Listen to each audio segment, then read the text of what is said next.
been a part of the Sure. LJA for a long, long time.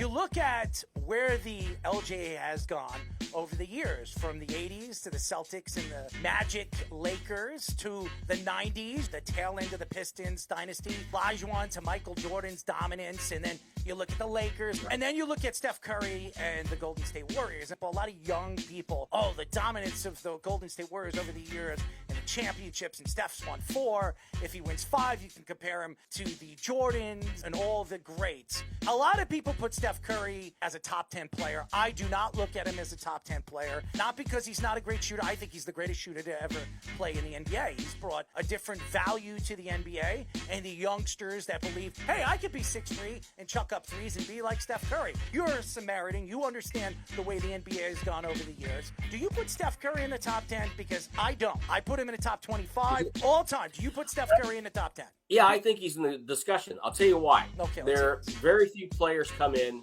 and change the way the game is played. Will Chamberlain changed the way the game was played around the basket. Bill Russell was part of that as well.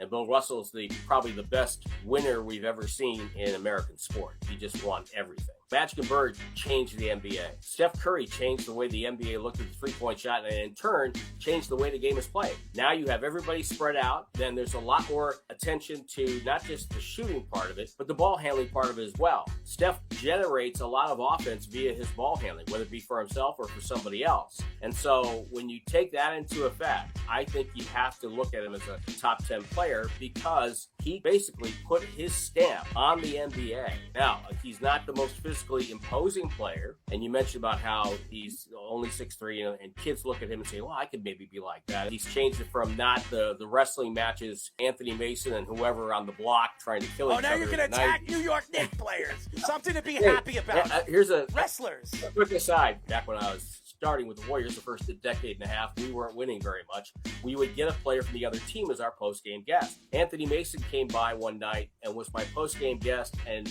never looked at me. Sat down in the chair, had turned the chair so he's looking out onto the court. I'm like 2 feet away from him, and he never turned and looked at me. He did the interview, but we never made eye contact. But anyway, I think with Steph, when I go to a game on the road, the older brother, older sister, mom and dad, they've got all the home team garb on. But when their kids or their younger siblings walk in, they got a Curry jersey on. Because he has inspired a lot of kids to pick up the game and learn how to play the game. And I'm going to be interested to see in the next generation how many kids come in with his kind of skill set because of the fact he has put his imprint on the game the way he has.